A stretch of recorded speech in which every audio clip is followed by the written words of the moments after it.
মানে কি বলবো ফেল করবে, কারণ শেখ হাসিনা যে কি ধরনের অভিনেত্রী ছিলেন, তার নির্দেশ ছাড়া যেরকম ইলিয়াস আলী গুম হয় নাই, তার নির্দেশ ছাড়া ইলিয়াস আলীকে হত্যা করা হয়নি। মানুষ আজকে প্রত্যেকটা পত্রিকায়, লিড নিউজ, মানবজমিন, প্রথম আলো থেকে শুরু করে প্রত্যেকটা পত্রিকায় ইলিয়াস আলী গুম নিয়ে বিস্ফোরক তথ্য।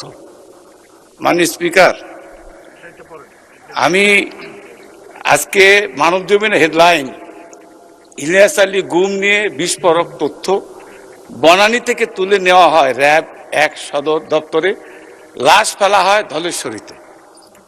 মাননীয় স্পিকার, আমি কথাটা এই জন্যই বলছি যে যে অপরাধ হয়েছে এটা আন্তর্জাতিক অপরাধ, মানবতা অপরাধের কাজ। তো আমি আপনার দৃষ্টি আকর্ষণ করছি এই জন্যই, আপনি জানেন ইলিয়াস আলী আপনার সহকর্মী ছিল, আমার বন্ধু ছিল, তার সাথে অনেক স্মৃতি জড়িত। আজকে যদি ইলিয়াস বেঁচে থাকতো, এখানে যারা আমরা এমপি বা সংসদ সদস্য, আমরা সবাই কিন্তু একসঙ্গেই এই পার্লামেন্টে থাকতাম। মাননীয় স্পিকার, তো আমরা পত্রিকার মাধ্যমে যেটুকু জেনেছি, 2012 সালের 17ই মার্চ থেকে 20 মার্চের মধ্যে ইলিয়াসকে হত্যা করা হয়েছে। হত্যা করে তাকে এই ধলেশ্বরী নদীতে ফেলে দেওয়া হয়েছে। মাননীয় স্পিকার, আমার প্রশ্ন হচ্ছে ওই জায়গায় যে কত মানুষ নিষ্ঠুর হলে এই কাজটা করতে পারে।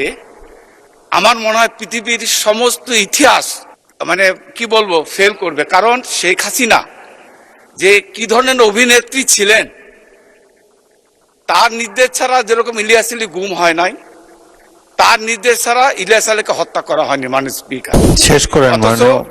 21 তারিখে তার স্ত্রী এই পার্লামেন্টে অবস্থান বসা, দয়া করে বসুন। আমি মাননীয় স্পিকার শেষ করে দেবো, তার শিশু সন্তান তার সঙ্গে দেখা করতে গিয়েছে, তাদেরকে সে আশ্বস্ত করেছে যে ইলিয়াসকে খুব তাড়াতাড়ি ফেরত পাঠানোর ব্যবস্থা করবে। মাননীয় স্পিকার, আমি এই কথাটা এই জন্য বলতে চাই।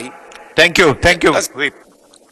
আমি যেটা বলতে চাচ্ছি মাননীয় স্পিকার, শেষ কথা হচ্ছে এটাই, আজকে যদি আমরা কুরআন শরীফের মাধ্যমে যেটুকু জানি, ফেরাউন নমরুদের স্বৈর শাসনের যে ইতিহাস আমরা কুরআন শরীফের মাধ্যমে জানি, কারণ 5000 বছর 6000 বছর আগের ইতিহাস। ধন্যবাদ। এবং আমি মনে করি মাননীয় স্পিকার, বিষয়টি অত্যন্ত গুরুত্বপূর্ণ, হৃদয় বিদারক, সারা দেশের অত্যন্ত বহুল আলোচিত একটি বিষয়। জনাব ইলিয়াস আলীর সহধর্মিণী মাননীয় সংসদ সদস্য, তিনি এখানে উপস্থিত রয়েছেন, তিনিও বিষয়টি সংসদে একবার উত্থাপন করেছেন। আমি তাহসিনা রশদির কে মাননীয় সদস্যকে অনুরোধ জানাবো, আপনি যদি এই ব্যাপারে কোনো পদক্ষেপ নিতে চান, আপনি স্বরাষ্ট্রমন্ত্রীর কাছে একটি লিখিত নোটিশ দিতে পারেন। তাছাড়া এই ধরনের একটা গুরুত্বপূর্ণ বিষয়ের ফয়সলা করার জন্য আন্তর্জাতিক তহবিল ইতিমধ্যে সিমিলার কতগুলো ঘটনায় তারা ব্যবস্থা নিচ্ছে, এবং ইলিয়াস আলী আমাদের অত্যন্ত প্রিয় স্বজন, এই দেশের একজন অত্যন্ত উঠতি জনপ্রিয় রাজনৈতিক নেতা ছিলেন। তার হত্যাকাণ্ড এভাবে আনপানিশ যাবে না, এই ব্যাপারে নিশ্চয়ই এই সংসদ এবং মাননীয় স্বরাষ্ট্রমন্ত্রী সবাই গুরুত্বপূর্ণ ভূমিকা রাখবেন। ধন্যবাদ।